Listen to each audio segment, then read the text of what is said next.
Wow! Onion dosa. My choice is always onion dosa. Vegetable dosa. It's my choice. Podi dosa. My choice is podi dosa. Wow! Masala dosa.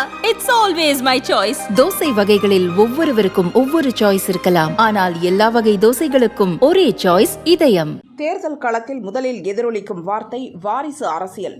இம்முறை அது கொஞ்சம் அதிகமாகவே பிரதிபலித்தது. நடந்து முடிந்த லோக்சபா தேர்தலில் தமிழகத்தில் அரசியல் கட்சியின் வாரிசுகளுக்கு சீட் வாரி வழங்கப்பட்டது. ஆளும் திமுக கட்சியில் முன்னாள் முதல்வர் கருணாநிதி மகள் கனிமொழி தூத்துக்குடியில் மீண்டும் வெற்றி பெற்றார்.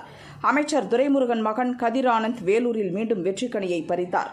மத்திய சென்னையில் முன்னாள் மத்திய அமைச்சர் முரசொலிமாறன் மகன் தயாநிதி மாறன், தென் சென்னை தொகுதியில் முன்னாள் அமைச்சர் தங்கபாண்டியன் மகள் தமிழச்சி ஆகியோர் மீண்டும் வெற்றியை தக்க வைத்துக் கொண்டனர்.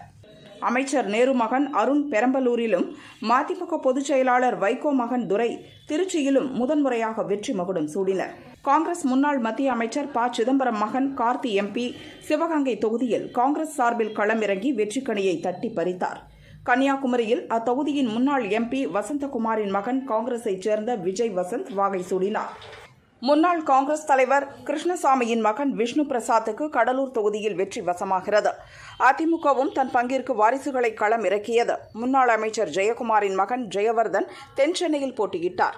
முன்னாள் சபாநாயகர் தனபால் மகன் லோகேஷ் தமிழ்ச்செல்வன் நீலகிரியிலும், முன்னாள் எம்எல்ஏ சிங்கை கோவிந்தராஜன் மகன் சிங்கை ராமச்சந்திரன் கோவையிலும் களமிறக்கப்பட்டனர்.